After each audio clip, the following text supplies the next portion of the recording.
ফের প্রকাশ্যে তৃণমূলের গোষ্ঠীদ্বন্দ্ব। এবার পঞ্চায়েতে বিরোধী দলনেত্রী নিয়ে কোন্দল শাসক দলে।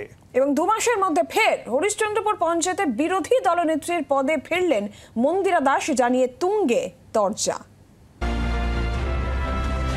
কংগ্রেস, সিপিএম, বিজেপি মহাজোটের দখলে মালদার হরিশ্চন্দ্রপুর পঞ্চায়েত।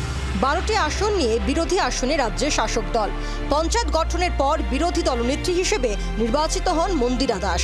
2 মাস আগে তৃণমূলের সংখ্যাগরিষ্ঠ সদস্যরা তাঁর বিরুদ্ধে অনাস্থা এনে মন্দিরাকে অপসারণ করেন। সেই জায়গায় নাজিমা খাতুনকে নতুন বিরোধী দলনেত্রী হিসেবে নির্বাচিত করেন তৃণমূলের সংখ্যাগরিষ্ঠ সদস্যরা। কিন্তু 2 মাস পর আবারও পালাবদল।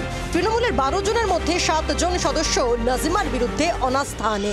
বিডিওর উপস্থিতিতে সংখ্যাগরিষ্ঠ মতের ভিত্তিতে নাজিমাকে অপসারণ করে ফের বিরোধী দলনেত্রী করা হয় মন্দিরাকে। আমাকে ষড়যন্ত্র করে সরিয়ে দেওয়া হয়েছিল। এখন মেম্বাররা চাইছে আমি যেন আবার বিরোধী দলনেতা যেন হই। সদস্যদের সই জাল করে অপসারণ করা হয় সরব নাজিমা খাতুনের সামনে।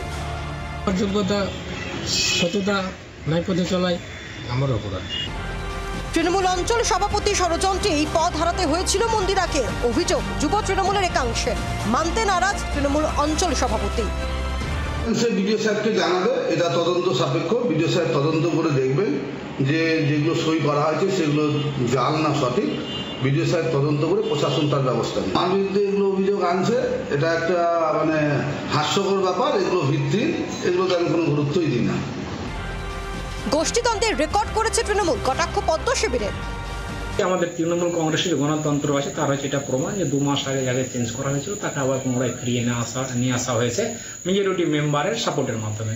এখানে কোনো গোষ্ঠীদ্বন্দ্বের খুব লজ্জার বিষয়। গোষ্ঠীদ্বন্দ্বটা কি জিনিস সেটা তৃণমূল কংগ্রেসের কাছ থেকে শিখতে হবে। এর মধ্যে নতুন কোনো কথা নাই। এটা তো একটা ইতিহাস তৈরি করেছে, গ্রিনিস বুকে এদের নামগুলো লেখা হবে আগামী দিনগুলোতে। পঞ্চায়েতে বিরোধী দলনেত্রীর পদ নিয়ে এহেন টানা পড়েন চিন্তা বাড়াচ্ছে তৃণমূল কংগ্রেসের। রণজয় সিংহের রিপোর্ট, জি 24 ঘন্টা।